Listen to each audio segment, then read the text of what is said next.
Hi Gina. Hi Ione. Hi everyone. I'm Gina, the senior editor of Polyester. And I'm Ione, the founding editor-in-chief of Polyester, and this is the Polyester Podcast, a feminist pop culture podcast dissecting the discourse on a weekly basis. Please make sure to like, rate, subscribe and review. And if you haven't yet, make sure to subscribe to our membership platform for exclusive podcast-centered perks.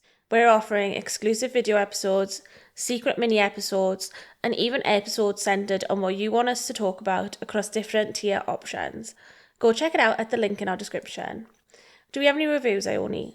We do. This is from Apple Podcast by Joseph in Denmark. 5 stars, great pod. Love the podcast. It's always such a treat when there's a new episode out. Have been listening for a long time and confirm that the hosts continue to come up with fresh insights and thorough research on everything pop culture. Oh, thank you. And then on Spotify, we have Eva Baby 98 saying, so happy I found this podcast, which is really cute. Thanks, Eva. And we also have Agnes Millen saying, stop, not David Lynch told me it was fine to get Botox. Crying face. Also, I completely forgot I did this. What said that? I forgot we spoke about Natasha Lyonne at all. You did a really good Natasha Lyonne impression. So many good points. I really love how you tackled the whole thing with role models and influencers. Like, you're right, their entire career is defined by their influence over people and whether they can get people to buy products now. Now, suddenly, when we bring up the consequences of their actions, they aren't role models anymore. Be for real. So disingenuous. Amazing episode. Thank you. Thank you. So today, a spanner has been put in the works of Polyester HQ. No, it was like record scratch. Yeah. Rewind. Cut the cameras. Dead ass. Yeah. Mic drop. We had a whole completely different episode plan, which we might still... But we were going to do like a 3-in-1 episode because there wasn't anything crazy going on. And then Sabrina Carpenter dropped her album artwork. And so... Something crazy has gone on. So we need to talk about it. But also...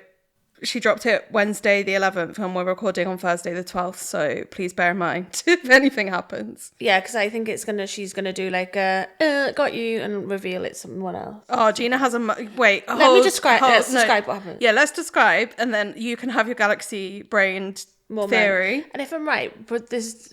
What did I say I was Blast called? this all across the town. I am Nostradamus. And we've been saying this for a while. So, Sabrina Carpenter... has announced her new album. And to be honest, I wasn't expecting a new album. I thought she was just dropping a song. Yeah, I was like, she just dropped a single. And you were like, Gina, she did an album last year? And I was like, oh yeah, that is very true. Yes, it's a lot. So the cover is Sabrina Carpenter. She's on all fours. She's wearing a black dress. She's in front of a white curtain. It's shot very like mid-century vibes. It's on film. She has her hand up on a man's leg and the man is pulling her hair derogatorily. Well, that's my derogatorily, maybe not. Let's just say he's pulling her hair. He's pulling her hair. Like, it's like holding it up like it's a lead, basically. And the album is called Man's Best Friend. And then there's like an old cover that's her puppy with a dog, like a baby blue collar and a dog tag that says Man's Best Friend. People are going fucking nuts, as we expected. When I went to bed, I was like, maybe we'll just ignore this one. And then I woke up and it was everything, everywhere, all at once. Yeah, we saw it at like the end of our work day yesterday, so we didn't even get a chance to... I went, that's a lovely picture. Yeah, oh, that's a lovely picture. And I went, I only look at the subject. And you went, no, it's beautifully shot. And now we're going to talk about the subject. You know, when you're just smooth-brained and you're just like, I can't be bothered to process anything right now. Yeah, you're just like, I don't know, I like it. But I do feel like this is very in the world of the last 2 episodes as well, like... of like choice feminism and all of that stuff. Yeah, which we are now certified experts on. I've always been an expert on, let's just say this. But I think it's important to know, and it's time for my Gina's time for hot Tonic's theory. In the album artwork, the man isn't like got a face, he's a little bit off camera. You can just see a hand holding the hair and then like a suit and then like a small black shoe. And black shoe, you are noting. I'm noting very, like, that is, the size of that shoe is the same as her shoe in the picture. That's not true. It is. Look, I'm going to do my fingers on it. Anyway, I think she's going to zoom out and it's either her or a woman that is in the suit. If it's her, it's crazy. Well, if it's a woman, it's crazy. If it's anyone, it's crazy. What do you mean? It's just like a gotcha moment. Yeah, so Gina thinks it's going to be a gotcha. I don't think so. She loves doing a gotcha. Or what it could be is pig head. Who's Pighead? Pighead's not a person. Who the fuck is Pighead? You know Pighead from our Sarah Sherman shoot. He just pointed and went, it's Pighead. Like, that makes any sense. It does, because in the fuck is Pighead? What do you mean? in the man-eater video, it was like, look at these men or whatever, and it panned, and it was little pigs. Yeah. So what if this is Pighead? A man. Oh, it's a pig head. Yeah, it's on a man with the head of a pig. Ah, I get you. Yeah. Or a fox. Foxy Bingo. Foxy Bingo is crazy. Like a sly fox. But if she does Pighead, I'm calling it now, that's a rip-off of our Sarah Sherman shoot. What I will say, Yeah. I think it's definitely going to have to be a gotcha. Even if it's not, and she doesn't shoot it as one, she'll be on X today, mama, and she'll go, we need to get me to the photo studio. get me on the fucking AI generative film Photoshop, because guys, we need to have a solution on this. Okay, so let's go through some of the social media reaction. Jen Nipple at Monty Python says, feminists are of course talking shit about an album cover where the woman is on her knees and a man has a fistful of her hair and the title above says man's best friend. Like satire ceases to be satire when it perfectly encapsulates that which it attempts to satirize. And then M at unc_M says, the second I saw this posted on Instagram, I had a "that's so Raven" vision of every possible route of discourse, response to that discourse, response to that response, etc. that it would spark. And then says, it's like, exclamation mark, just my 2 cents. You can understand this and still feel it falls flat or is counterintuitive, by the way. Madeline says at Karma Mazov Lover says, Sabrina has never been for the girls. She's never embodied the female gaze. She is the type of man hater that men prefer, putting on the image of a sexy and vengeful femme fatale, but all in the name of male attention and love. Love. Love's really sweet. Hater at Feline Cherry says, saying this is satirical and criticising the way women are treated in society and in relationships is like saying Sydney Sweeney's bathwater soap is progressive and a social commentary on the over-sexualisation of women. And then Clover emoji at Zane In Out says, not gonna lie, I'm high-key tired of the whole I'm gonna become the stereotype as criticism because it makes no fucking sense to me. It really doesn't criticise it directly, dog. Dog. Can I pet that dog? Jules at I'm Not Jules says, all I'm going to say about this new Sabrina Carpenter Sydney Sweeney shit is this is prime time for a new kind of celebrity to come out where her whole brand is degrading men and having dominatrix vibes instead of ... this. And then like Slater? Like that's just like Slater vibes. Yeah, but Slater's not that famous, unfortunately. I'm like brain rotted by Azealia Banks because every time someone does something, like any pop girlie does something, Azealia Banks is riding hard for Slater on Twitter, and it's like they're just copying Slater. Like, this is jokes. Dot at Her Lost says, if this was Sydney Sweeney, everyone would be dragging her and saying male gaze, but since it's Sabrina Carpenter, everyone's saying it's okay. And then Meg says, I'm a little concerned about people's inability to see that ironic commentary can still be incredibly harmful and perpetuate misogyny. It doesn't matter if the whole album was her screaming how much she hates men. Why are we still centering them? And this comes from a Sabrina stan. And then someone called Caro posted a meme of like a man pointing, saying, satire requires a clarity of purpose and target lest it be mistaken for and contribute to that which it intends to criticise. And then What Would Hobby Brown Do says, you're a very slow person if you take this album cover and album title at face value. That's all I will be saying on this matter. And then someone's just gone like crazy, like a stan's gone absolutely bananas, being like, to the people constantly foaming at the mouth over Sabrina's expressiveness and jumping to character assassinations before hearing the album, let's get one thing clear. Women should be able to exist and be sensual without being reduced to objects or assumed to be asking for attention from men. The problem isn't women expressing themselves. It's the way society insists on filtering every expression through the lens of male desire. If your first instinct is to project your own discomfort or internalize misogyny onto a woman, but come on, let's just set it straight. Someone is pulling her hair. Someone's pulling her hair. That looks like a man. Yeah. That is not like just a pure expression of female sexuality. Yeah, it's not empowering. That's fucking crazy to try and spin it that way. Anyway, Emily says, huge day for people who like to tweet shit like, let women have sex with men. Huge day. So I feel like the reason this has gone man so wild, yeah, is because it basically Venn diagrams loads of different stuff. It Venn diagrams purity culture and like what two extremely, I would say like extreme subsections of Twitter. We have like the Gen Z puriteens in Bunny. I'm 19 and I'm scared of Sabrina Carpenter. Yeah, I'm 19 and I'm scared of Sabrina Carpenter, which also we have fully covered Sabrina before, so go back and listen to that episode. I'm 19, I'm scared of Sabrina Carpenter. People who think that like young people that think that Tumblr basically made sex like too available in pop culture, which is crazy because like the main thing about pop culture has been sex for like the whole of time. But anyway, like that sex positivity was basically a psyop for rape culture. And then there's the other extreme, which is like older millennial Tumblr people who are like, you guys are all prudes. You guys wouldn't want to get shagged senseless if it hit you in the eye. Let us fuck. Yeah, exactly. Yeah. Who are probably more on the like Sydney Sweeney bathwater is fine. Yeah. So it falls into that. And then also I thought it was interesting how like people, again, why are we obsessed with girls? Like, why is this suddenly girls? I said that weirdly. Oh my God, how do you say it normally? Being a girl's girl. Why are we obsessed with this suddenly? So it's kind of like crossing over with the Kylie Jenner discourse that we spoke about last week and like whether Sabrina is a girl's girl. And I guess people are not projecting this onto her, like deferring that she is because of her like lyrics and stuff. But I think it's just like a repetition of the Charlie thing where everyone was like just placing her at the front of a marketing campaign. Like this is such a curated shitstorm that everyone's going to be talking about for ages. Wait, pull that out a bit more. When we did the When we did the That's on the people that only tag you when they post they're listening to the podcast. When we did the Brat episode, we were like, everyone's just like pinning the blame of like a marketing campaign on the face of it. Really, this has probably been like curated by a lot of people who are like, right, whenever Sabrina's outwardly horny, when she's doing the Juno position, whenever she's like wearing like a little corset on stage, it causes so much discourse and it gets us loads of attention. It makes her famous. And makes her more famous. Fucking Don Draper sat in the office smoking a cig, being like, right, what should be our next move? Capitalise on that. Yeah, 100%.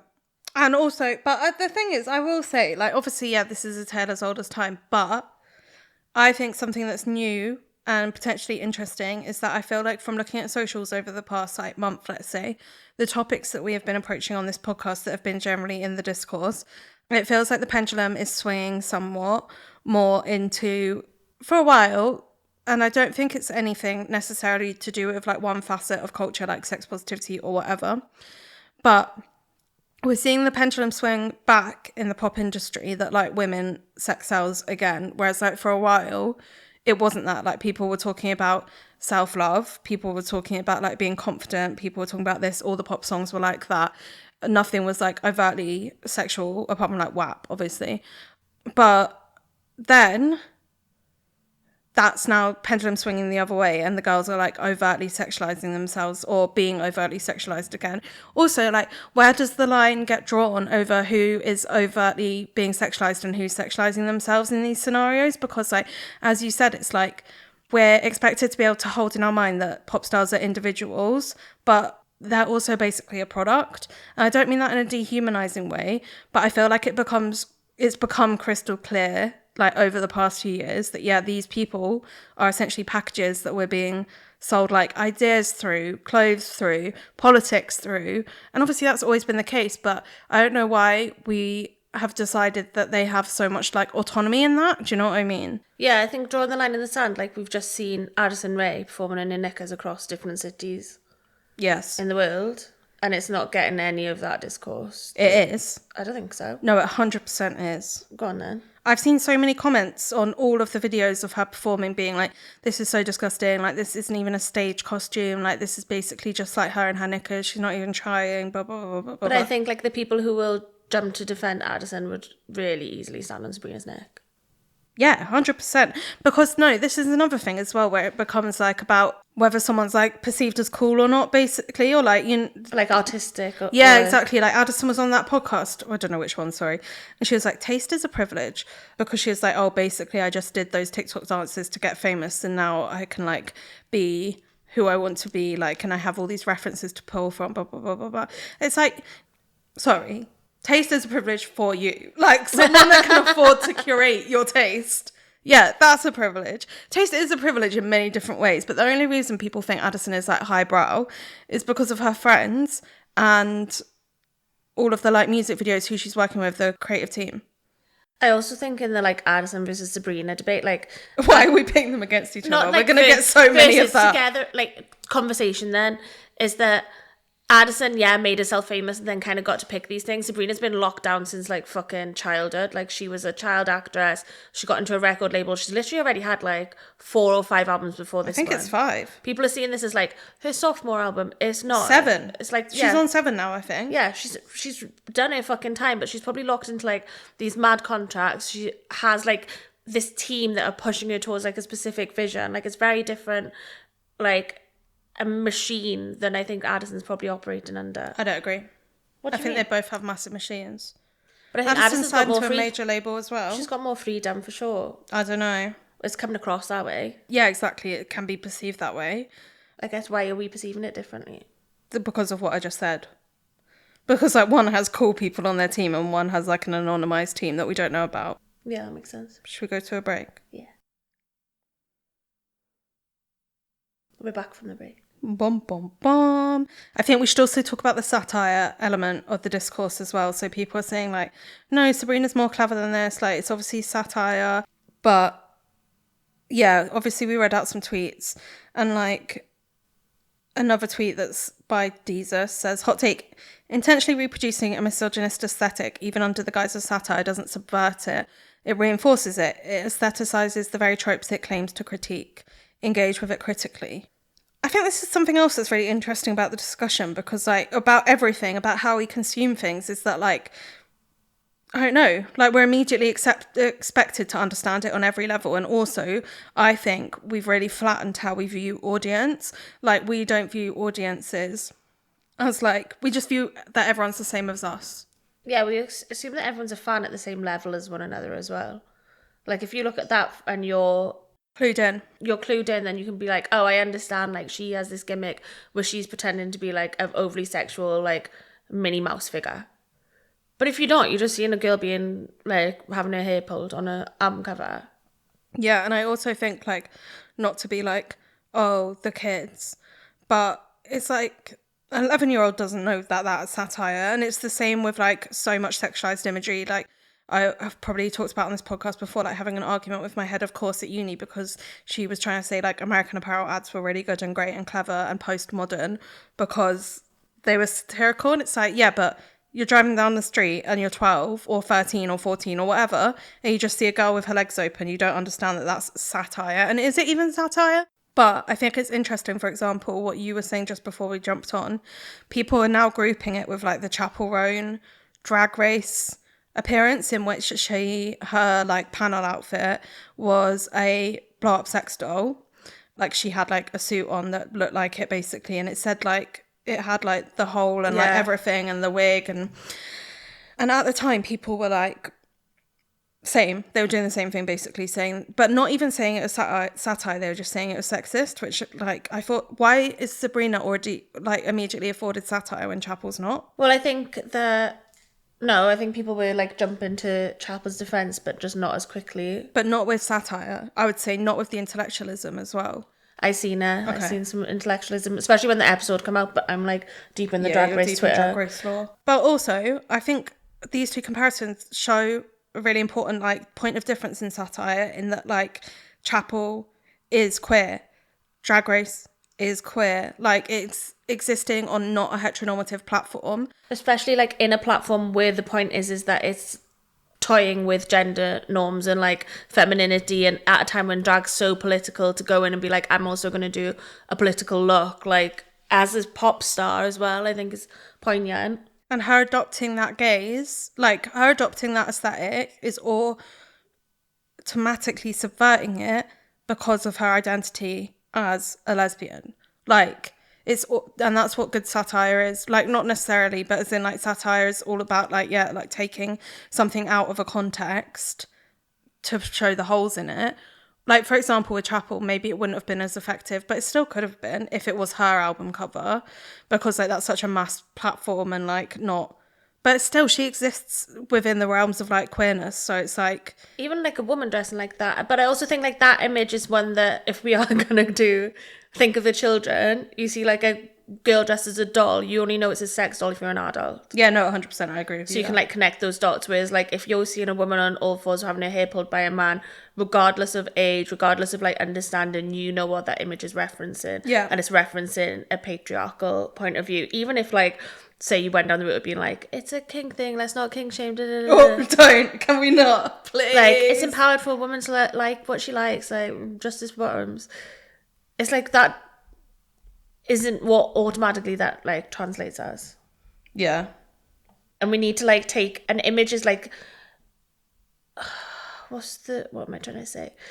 You have your first perception of an image and then you have like your contextual perception of an image, like what you see, and then like the way that you see is the sign and the signifier. So like the sign is this, like very literally what you described, the album cover is what it is, and then the signifier changes based on like your knowledge. Yeah, and I guess the question is like, if it is satire, because also, well, like, okay, fine, let's just deduce it as satire for everything we know about Sabrina. But it's like, can satire ever be effective when it's on such a mass heteronormative platform? When we're dealing with like heterosexual sexuality, do you know what I mean? Or like misogyny, or like ideas of like male-female relationships, like all of this stuff. Like, can it ever be satirized when the result is a product, like an album is still a product? Well, I think no, it can't, because if you can create an image that can be then taken to be used for a non-satirical purpose, then the satire hasn't worked. Yeah, I agree.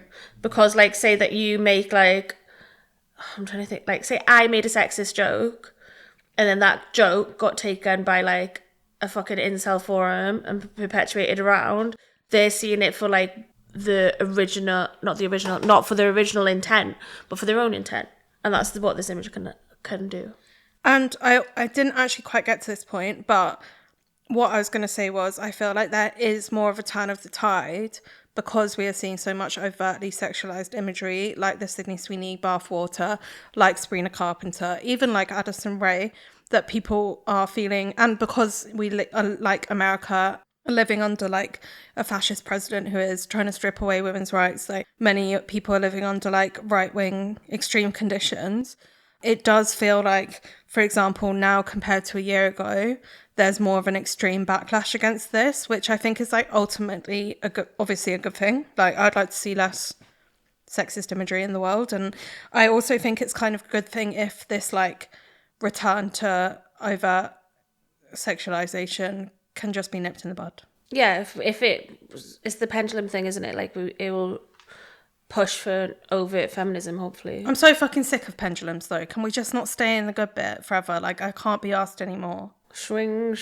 No, I hate it. I just literally can't be fucked. Like, why is this idea that everything good has to then be bad? Like, why can't things just be good? Well, I think it's also tied into like the extremities that pornography's gotten to now in the public eye. The stuff that we're seeing, like Bonnie Blue doing like podcast circuits talking about how she's going to be a fucking Marina Abramovich by accident, be like a pet, what's it called, pet and zoo. She's going to do the pet and zoo. She said she's going to be zoo. Crazy, and just like on a plane, and men can just do whatever they want with 1,000 men for 3 minutes each.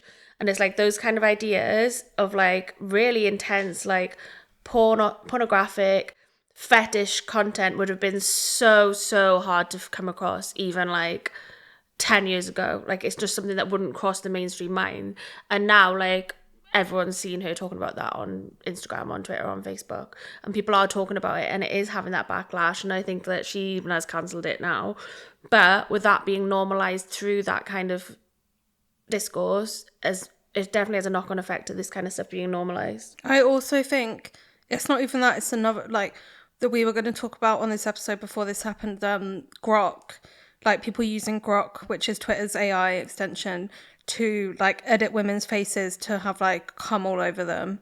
Like, women post a selfie and then underneath it's like, Grok, make this look like X, Y, and Z.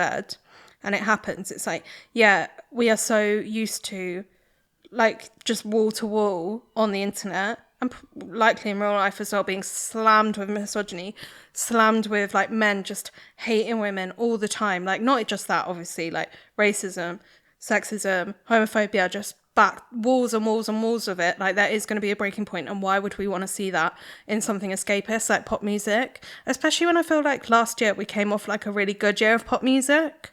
In terms of like, obviously I'm not saying it's perfect representation or whatever, but it felt like quite like a celebratory moment of like the new pop girls and like Chapel and all of these things. But now it feels like quite dark, I'd say.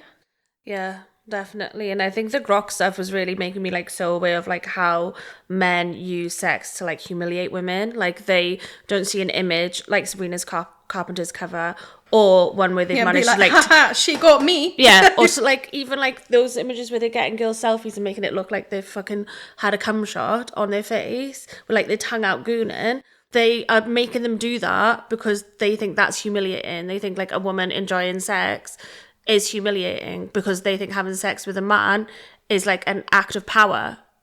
And if a man's dominant in that situation, then he's like laughing, he's getting off on it, he's getting off on the power exchange, not necessarily like the sexual exchange of if the woman's enjoying it or not.